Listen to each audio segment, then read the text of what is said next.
দুর্নীতি দমন কমিশনের উপরেই যেন একটি ওয়াচডগ দুর্নীতি দমন কাউন্সিল বা কমিশন থাকে, যে একজন ব্যক্তি দুইবারের বেশি প্রধানমন্ত্রী থাকতে পারবেন। একজন প্রধানমন্ত্রী থাকবেন, তিনি দলের প্রধান হবেন না, আর যিনি দলের প্রধান থাকবেন তিনি প্রধানমন্ত্রী হবেন না। আমরা সেই জন্য একটি দুর্নীতি দমন কমিশন এবং তার আওতাধীন একটা ওয়াচডগের মতো কাজ করবে একটা কাউন্সিল করার জন্য আমরা প্রস্তাব দিয়েছি।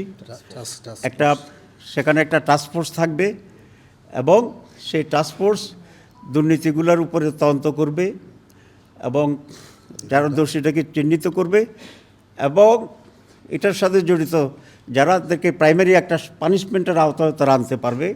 যেমন যদি চাকরিজীবী হয় তাহলে সাসপেন্ড করা, শোকজের আওতায় আনা ইত্যাদি। সুতরাং দুর্নীতি দমন কমিশনের উপরেই যেন একটি ওয়াচডগ দুর্নীতি দমন কাউন্সিল বা কমিশন থাকে, এটাই আজকে আমরা গুরুত্বপূর্ণ প্রস্তাব হিসেবে সেখানে দিয়েছি। ওনারাও আমাদের সাথে একমত হয়েছে এবং টেকনিক্যাল ইস্যুগুলো ঠিক করে তারা এটা বাস্তবায়ন করবেন এবং সরকারকে সুপারিশ করবেন বলে এটা আমার থেকে বলেছি। আমরা আরেকটি প্রস্তাবের উপরে জোর দিয়ে আলোচনা করেছি যে ক্ষমতার বিকেন্দ্রীকরণ আমাদের দেশের স্বৈরাচার বা ফেসিবাদ তৈরির ক্ষেত্রে এটা বিকেন্দ্রীকরণ যদি করা যায় এটা রোধ করা সম্ভব হবে, একজনের হাতে যেন সব ক্ষমতা কুক্ষিগত না হয়। সেই জন্যই আমরা এটা প্রস্তাব করছি যে কোনো একজন ব্যক্তি প্রধানমন্ত্রী এবং সেই দলের প্রধান থাকতে পারবে না। একজন প্রধানমন্ত্রী থাকবেন, তিনি দলের প্রধান হবেন না, আর যিনি দলের প্রধান থাকবেন তিনি প্রধানমন্ত্রী হবেন না। এরকম উদাহরণ পৃথিবীর বহু দেশে আছে।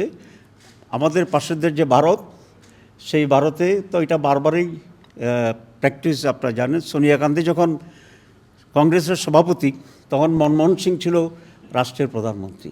আজকেও যে মোদি সাহেব আছেন তিনি কিন্তু পার্টির চিফ না, উনি প্রধানমন্ত্রী, তার পার্টির চিফ আরেকজন। আপনি যদি আমেরিকাকে দেখেন তাহলে আমেরিকার যিনি প্রেসিডেন্ট আজকে তিনি কিন্তু রিপাবলিকান দলের প্রধান না। সুতরাং সারা দুনিয়াতে এই ব্যালেন্স অফ পাওয়ারটা আছে। তো আমরা এই প্রস্তাব করেছি যে একজন প্রধানমন্ত্রী এবং পার্টির চিফ দুইটা একসাথে থাকতে পারবেন না।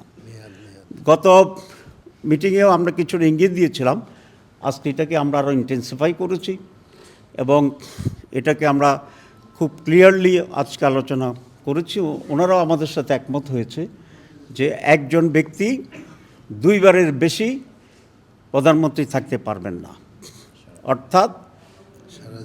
অর্থাৎ তিনি 10 বছরের বেশি কোনো ব্যক্তি প্রধানমন্ত্রীর পদে অধিষ্ঠিত হতে পারবেন না সমগ্র জীবনের ভিতরেই। উনি যদি আরও বেঁচে থাকেন, অনেক সময় থাকেন, আল্লাহ হায়াত দেখে দোয়া করি, কাল্পনিকভাবে যিনি এরকম হবেন আর কি, কিন্তু উনি দুইবারের বেশি আর প্রধানমন্ত্রী থাকতে পারবেন না। তাতে করে একটা ব্যালেন্স হবে যে এমন কিছু কাজ উনি করবেন না হয়তো যে কাজের জন্য উনি ঘৃণিত হবে এবং মানুষের কাছে প্রশ্নবোধক হবে। গত 15 বছর বা তার আগেও নির্বাচন কমিশনের দায়িত্ব যেটা ছিল সুষ্ঠু নির্বাচন, তারা করেনি বা করতে পারেনি।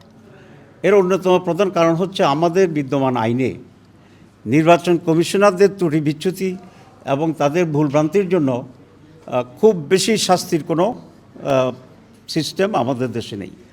আমরা এবার বলেছি যে তাদেরকে ইলেকশন কমিশনার যারা আছেন তাদেরকে চাকরিকালীন সময়ে তো সুপ্রিম জুডিশিয়াল কাউন্সিল তাদের উপরে শাস্তি নিশ্চিত করতে পারেন এবং সেটাকে তারা ইনভেস্টিগেট করতে পারেন।